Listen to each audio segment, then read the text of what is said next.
안녕하세요, 소파입니다. 이번 시간에는 알고리즘 8번째 시간 문제를 한번 풀어보도록 하겠습니다. 오늘 풀어볼 문제는 문제의 내용을 보시면 1에서 100까지의 정수 중에서 3의 배수면서 5의 배수인 수를 출력하는 알고리즘을 구하는 순서도입니다.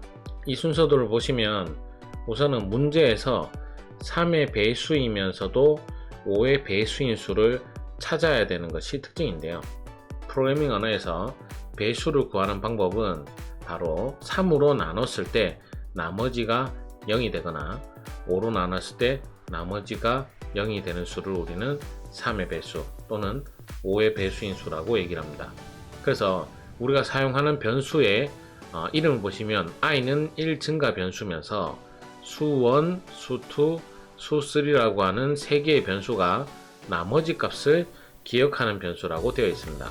그래서 우리는 3의 배수와 5의 배수를 구하기 위해서 바로 나머지 값을 가지고 배수인지 배수가 아닌지를 확인하려고 한다는 것을 알 수가 있습니다. 그래서 문제 내용을 보시면 현재 1번 답은 우리가 누군가가 100이 되면 yes 하고 끝이 나는 거죠.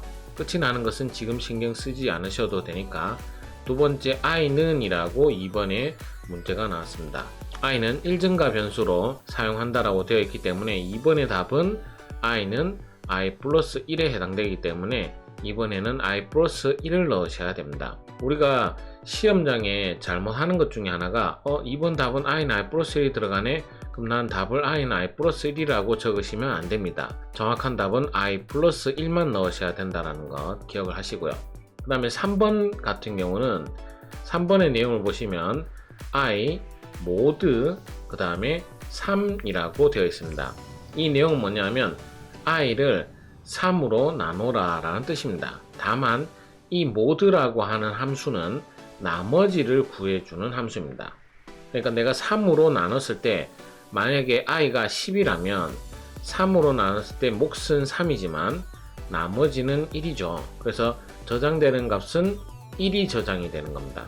그래서 이 mod가 바로 나머지를 구하는 함수구나 라고 기억을 하시면 됩니다. 그래서 이 부분이 i 모드 3이라고 하는 말은 여기가 바로 3의 배수를 구하는 곳이다 라고 알 수가 있게 되는 거죠.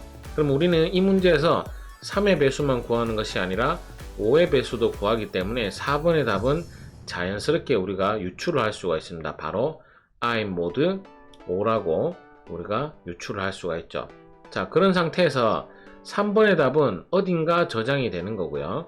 4번의 답은 내가 알았는데 5번의 답은 어딘가 저장이 되는데 갑자기 수원, 수2라는 변수가 나타나게 됩니다. 이때 수2는 바로 위에 보이지만 수1은 없었는데 나타났다는 것은 3번의 답이 수1이라는 것을 우리가 충분히 쉽게 유추할 수가 있습니다.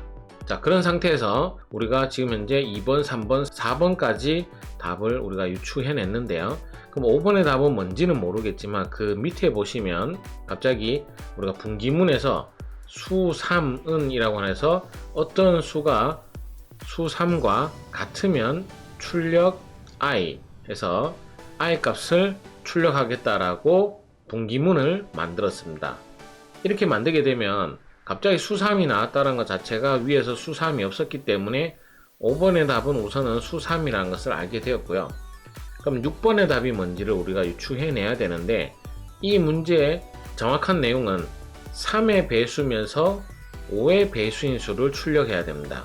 1부터 100까지 중에 대표적으로 15가 3의 배수면서도 5의 배수니까 내가 i에다가 15를 넣었을 때 어떠한 결과가 나는지를 알면 됩니다. 왜냐하면 15를 출력을 해야 되기 때문에. 그래서 i 모드 3에다가 i 값에 만약에 제가 15를 넣는다면 15를 3으로 나누면 나머지는 0입니다. 그래서 수1에는 0이 들어가는 상태가 되죠. 그 다음에 i 모드 5를 하면 역시 15를 5로 나눴을 때 몫은 3이지만 나머지는 0이 되기 때문에 수2에도 역시 0이 들어가게 됩니다. 그래서 수1 플러스 수2 했는 값이 수3에 들어가게 되고 그 수3에 있는 값이 누구와 같으면 출력을 합니다.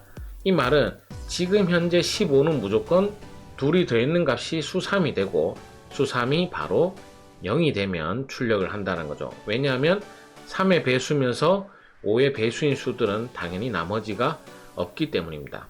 그래서 2번부터 6번까지는 모두 구했고 당연히 1번은 i가 100까지 가는 거죠. 왜냐하면 1씩 증가하는 수는 i니까요. 이렇게 간단하게 풀 수 있는 문제가 바로 이번 문제입니다. 그래서 우리가 모드라는 이 함수가 역할을 정확하게 아셔야 됩니다. 우리가 이제 뭐 아직 프로그래밍 언어를 배우고 그런 것이 아니기 때문에 이 모드가 나머지를 구하는 용이구나 라는 것 정도는 우리가 알아야지 순서도 문제가 나왔을 때 충분히 쉽게 풀 수가 있습니다. 이 문제도 굉장히 자주 나온 문제이기 때문에 기능사 문제도 나오고요. 나머지와 관련된 문제가 꼭 MOD만 써서 나오진 않습니다. 역시 응용이 된 문제도 나오고요. 그래서 이 나머지와 관계된 것들은 충분히 잘 이해를 하고 숙지해 나가셔야 됩니다. 그래서 이 내용이 가장 나머지를 구하는 문제 중에 가장 쉬운 문제다 라고 생각을 하시면 됩니다. 자, 그 다음에 두 번째 문제가 있는데요. 두 번째 문제를 불러오도록 하겠습니다.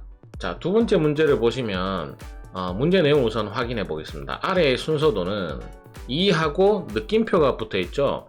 이때 이 느낌표는 팩토리얼이라고 해서 지금 보시면 팩토리얼 결과 기억 변수라고 해서 2 팩토리얼입니다. 이 2 팩토리얼은 1 곱하기 2 한 내용이란 뜻이고요. 플러스 3 팩토리얼이라고 하는 것은 1 곱하기 2 곱하기 3이란 뜻이고요. 4 팩토리얼은 1부터 4까지 곱한 수다라는 뜻입니다. 그래서 우리는 총 20 팩토리얼까지의 결과를 출력하는 알고리즘을 구한다라고 되어 있습니다. 이 문제는 이제 팩토리얼에 대해서 정확하게 우선 알고 있어야 되죠.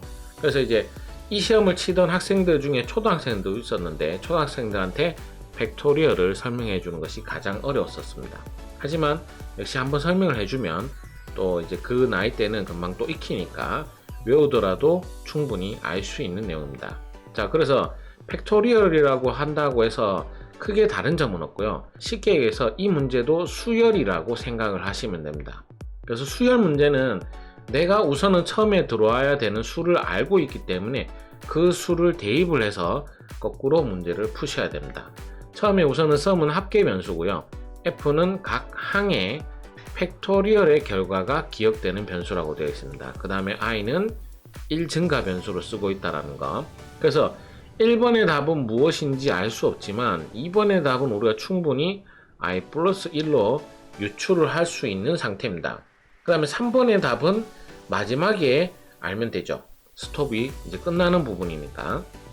그러면 바로 이 4번과 5번 답을 보셔야 되는데 4번에 보시면 f는 하고 나서 i 곱하기 누군가와 곱한다라는 것을 알 수가 있습니다.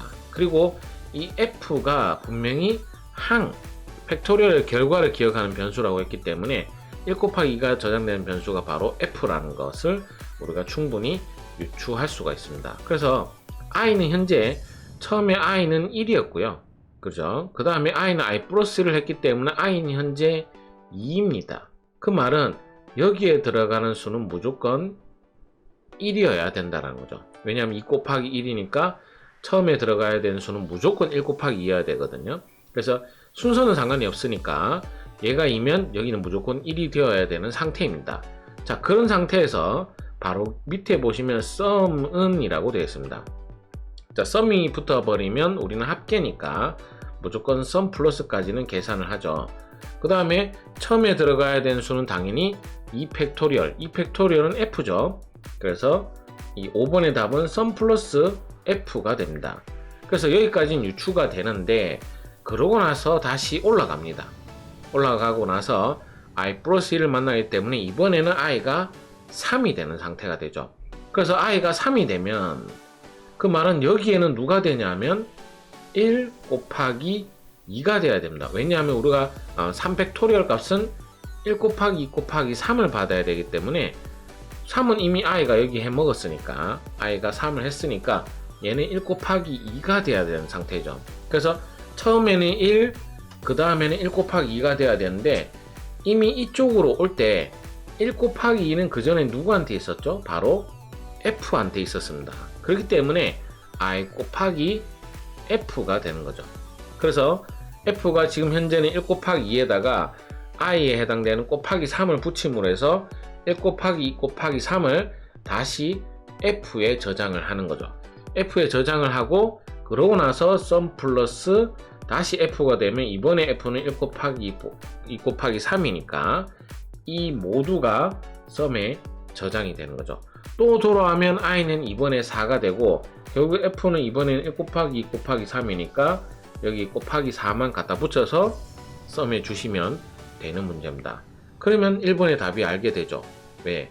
제가 처음에 이 자리의 수는 처음에는 무조건 1이 되어야 되는 상태였다라고 제가 말씀을 드렸습니다. 그래서 여기에 답이 f라면 f는 1이 되는 거죠. 초기값이. 자, 그래서 1번의 답은 1이고 2번의 답은 i 플러스 1이고 4번의 답은 f고 5번의 답은 sum 플러스 f가 되었습니다. 자, 그럼 3번의 답은 어떻게 될까요? 자, 우리가 20 팩토리얼까지 계산을 해야 됩니다. 그래서 i가 20까지는 오셔야 돼요. 그래서 여기에 3번에 20이 달 수가 없는 게 i가 이 위에 있기 때문에 20이 되는 순간 이 밑에 있는 20은 계산 못하고 빠져나올 수는 없기 때문에 여기에서 20을 못 넣고 20 계산해서 다시 돌아왔을 때는 i가 이번에는 21일 때 이쪽을 빠져나와야 되기 때문에 바로 21. i가 21보다 작으냐? yes. 근데 21과 같으면 아니니까 no가 되니까 빠져나와서 이쪽으로 옵니다. 그래서 답을 정리를 해드리자면 1번의 답은 1이고요. 2번의 답은 i 플러스 1이고요. 3번의 답은 21입니다. 요 문제에서 이게 제일 많이 틀렸던 문제였습니다. 오히려 4번의 답은 더 많이 맞췄었어요. F. 5번의 답은 sum 플러스 F로 되어 있습니다. 이렇게 이 문제도 팩토리얼에 대해서 굉장히 복잡하게 얘기한 것 같지만 결국에는 수열입니다. 수열은 내가 처음에 들어가는 수가 무엇인지 그 다음에 들어가야 되는 수가 무엇인지만 정확하게 파악을 하면 충분히 쉽게 풀 수가 있습니다. 자, 오늘은 이렇게 간단한 문제 2개를 풀어봤고요. 다음엔 또 더 좋은 내용으로 찾아뵙도록 하겠습니다. 오늘도 수고하셨고요. 감사합니다.